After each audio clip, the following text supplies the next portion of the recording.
السلام علیکم، A1 T V کے ساتھ میں ہوں عروج فخر اور میں ہوں علی شاباسی۔ نظر ڈالیں گے نیوز ہیڈ لائنز پر۔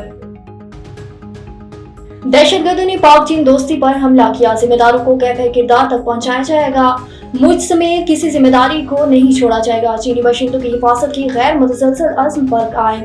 دفتر خارجہ نے کہا ہے کہ چین کے ساتھ مل کر دہشت گردوں کو شکست دیں گے۔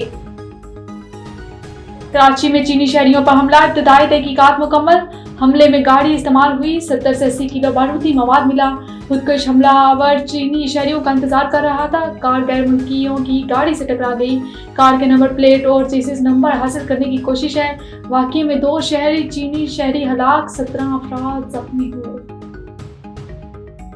میاں والی میں دہشت گردی کا بڑا منصوبہ ناکام، CTD سے مقابلے میں فتنہ الخارج کے ساتھ دہشت گرد ہلاک، 8 افراد فرار ہو گئے، مغرور دہشت گردی کی تلاش کے لیے علاقے کی ناکہ بندی۔ سیکیورٹی خدشات کے باعث اڈیالہ جیل میں ملاقاتوں پر پابندی، بانی PTI 18 اکتوبر تک رہنماؤں اور وکلاء سے نہیں ملیں گے، فیصلہ پنجاب حکومت نے کیا۔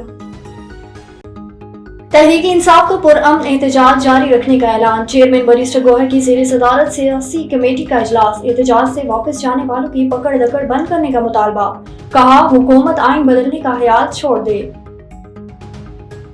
A1 ٹی وی کی نیوز اسٹوڈیو سے فی الوقت کے لیے اتنا ہی۔ مزید خبروں اور اپڈیٹس کے لیے دیکھتے رہیے A1 T V. A1 T V, سب پہ نظر، اندر کی خبر۔